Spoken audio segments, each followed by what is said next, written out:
What is going on, everybody? It is I, Cobra, and we are back again with another video. I'm pretty sure you guys like the consistency that I'm doing here. Now, recently I did see the trailer for Blue Beetle, and I figured why not touch bases on the history of Blue Beetle. So that's what we're going to do in today's video. If you are new to the channel, make sure you guys hit that like button, make sure you guys hit that share button, that subscribe button, that like button, all the buttons if you want to. Just keep pushing stuff. And yeah, without further ado, cue that intro, please.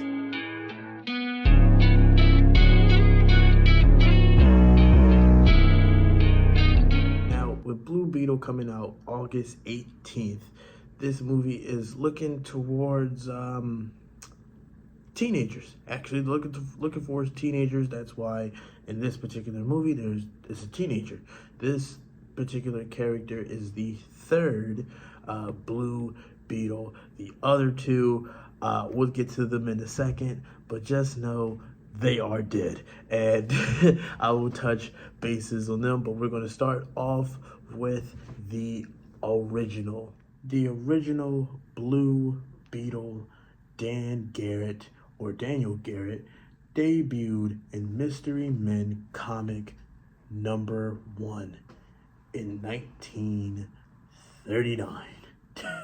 Daniel Garrett was an archaeologist who discovered the blue scarab in Egypt, and he ended up smuggling it out of the country.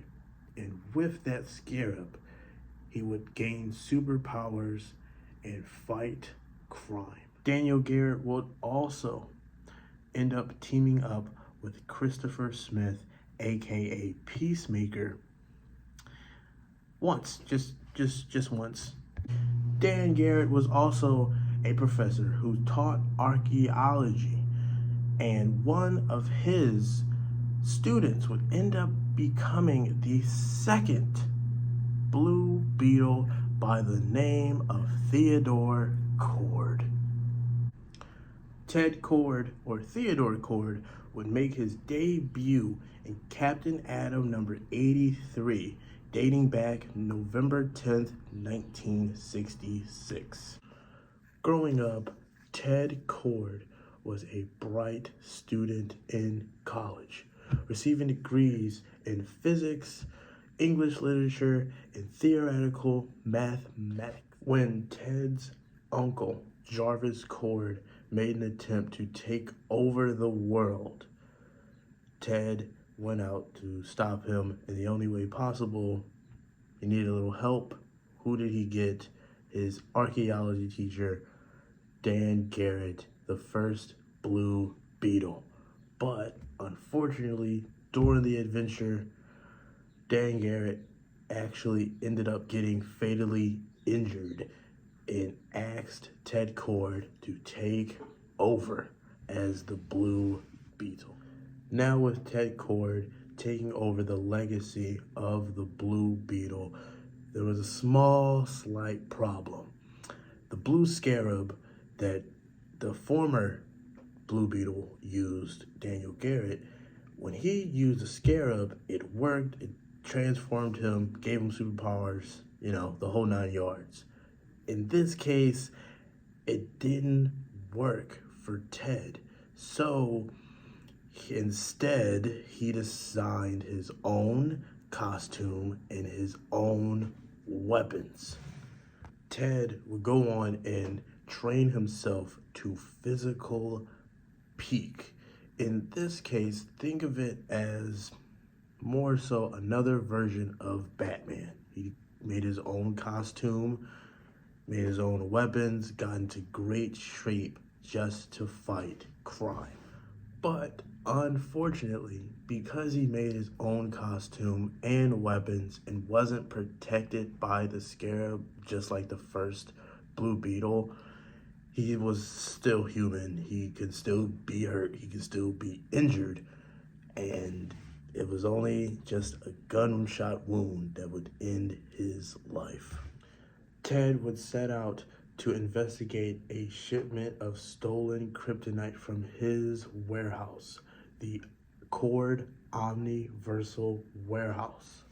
While on the lead, he tracked a signal to Checkmate's headquarters, which was in Switzerland, where he would find files of identities, strength, and weaknesses of all the heroes on Earth.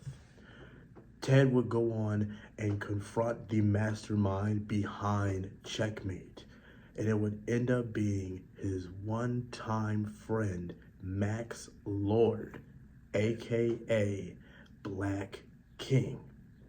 After Max would offer Ted to change sides, Ted told Max to rot in hell. Max would go on and shoot and kill his former friend. But don't worry. The Blue Beetle name survived. The Hispanic teenager, Jamie Reyes, became the new guardian of the Blue Beetle Scarab as the third Blue Beetle, following Ted and Anne.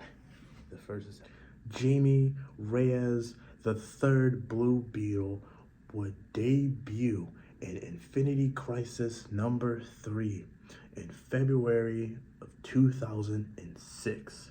So he is still relatively a little new. It has yet to be 20 years yet since he's debuted, so he's still relatively new.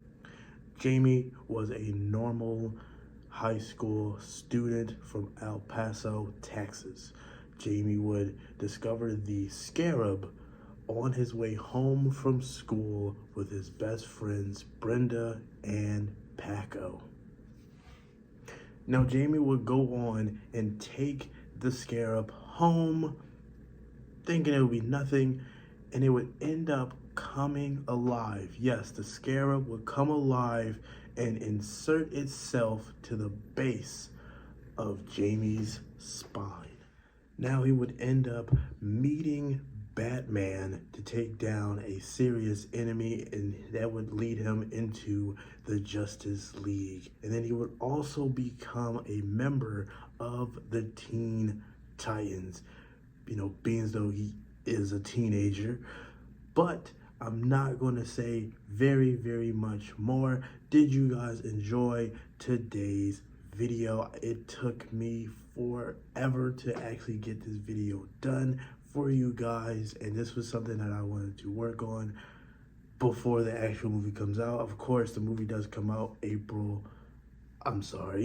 August 18th. I will definitely go see that, but make sure you guys hit that like button, make sure you guys hit that share button, make sure you guys hit that subscribe button. We are at 365 subscribers. Oh, I say followers, subscribers, man. I'm very, very proud of the process. It's slow, but it is steady, and I'm just more so here for the ride. Make sure you guys hit a like button, and thank you guys so much for tuning in. I will catch you guys in the next one. Peace.